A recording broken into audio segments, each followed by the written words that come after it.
Yehezkiel pasal 39 ayat 1-29.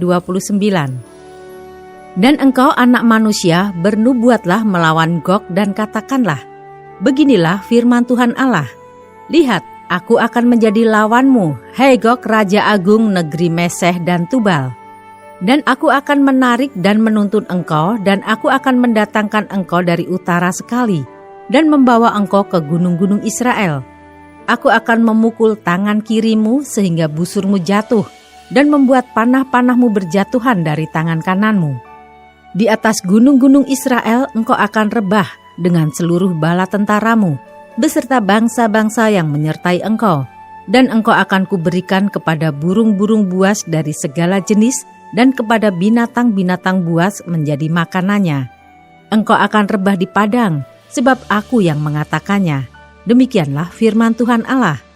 Aku mendatangkan api ke atas Magog dan ke atas orang-orang yang diam di daerah pesisir dengan aman tentram. Dan mereka akan mengetahui bahwa akulah Tuhan. Dan aku akan menyatakan namaku yang kudus di tengah-tengah umatku Israel. Dan aku tidak lagi membiarkan namaku yang kudus dinajiskan. Sehingga bangsa-bangsa akan mengetahui bahwa akulah Tuhan yang Maha Kudus di Israel. Sungguh pasti datang dan terjadi, yaitu hari yang sudah kufirmankan. Dan yang diam di kota-kota Israel akan keluar dan menyalakan api serta membakar semua perlengkapan senjata Gog, yaitu perisai kecil dan besar, busur dan panah, tongkat pemukul dan tombak, dan mereka membakarnya selama 7 tahun.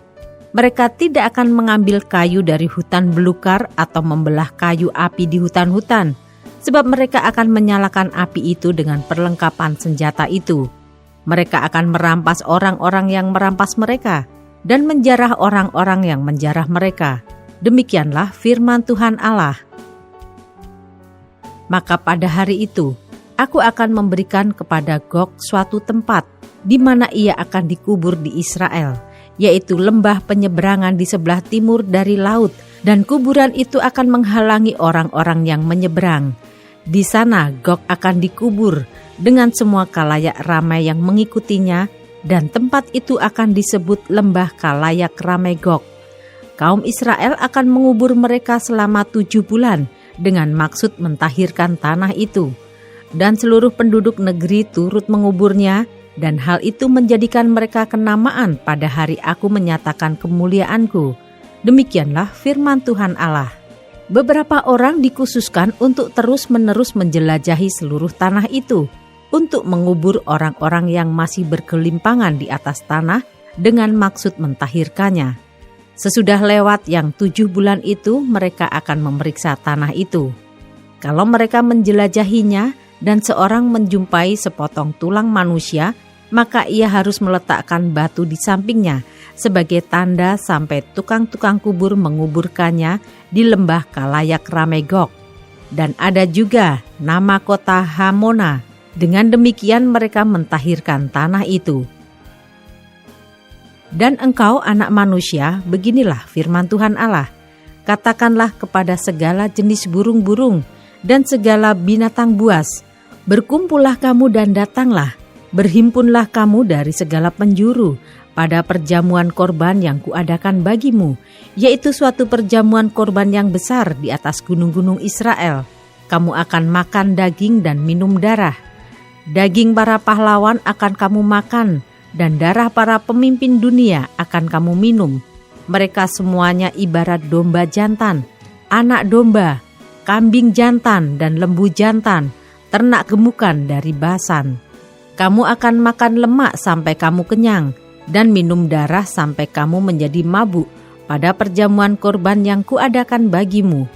Kamu akan menjadi kenyang pada perjamuanku dengan makanan, kuda dan penunggangnya, pahlawan dan semua orang perang. Demikianlah firman Tuhan Allah. Aku akan membuat kuasa kemuliaanku berlaku atas bangsa-bangsa, dan mereka semua melihat hukuman yang akan kujatuhkan dan melihat tanganku yang akan memukul mereka. Dan kaum Israel akan mengetahui bahwa akulah Tuhan Allah mereka, mulai hari itu dan seterusnya. Dan bangsa-bangsa akan mengetahui bahwa karena kesalahannya kaum Israel harus pergi ke dalam pembuangan, dan sebab mereka berubah setia terhadap aku menyembunyikan wajahku terhadap mereka, dan aku menyerahkan mereka ke dalam tangan lawan-lawannya, dan mereka semuanya mati rebah oleh pedang. Selaras dengan kenajisan dan durhaka mereka, kuperlakukan mereka dan kusembunyikan wajahku terhadap mereka. Oleh sebab itu, beginilah firman Tuhan Allah, sekarang aku akan memulihkan keadaan Yakub dan akan menyayangi seluruh kaum Israel, dan cemburuku timbul untuk mempertahankan namaku yang kudus. Mereka akan melupakan noda mereka dan segala ketidaksetiaan mereka yang dilakukannya terhadap aku. Kalau mereka sudah diam kembali di tanah mereka dengan aman tentram, dengan tidak dikejutkan oleh apapun. Dan kalau aku sudah membawa mereka kembali dari tengah bangsa-bangsa dan mengumpulkan mereka dari tanah musuh-musuh mereka, dan pada saat aku menunjukkan kekudusanku kepada mereka di hadapan bangsa-bangsa yang banyak, dan mereka akan mengetahui bahwa akulah Tuhan Allah mereka yang membawa mereka ke dalam pembuangan di tengah bangsa-bangsa dan mengumpulkan mereka kembali di tanahnya, dan aku tidak membiarkan seorang pun daripadanya tinggal di sana. Aku tidak lagi menyembunyikan wajahku terhadap mereka kalau aku mencurahkan rohku ke atas kaum Israel. Demikianlah firman Tuhan Allah.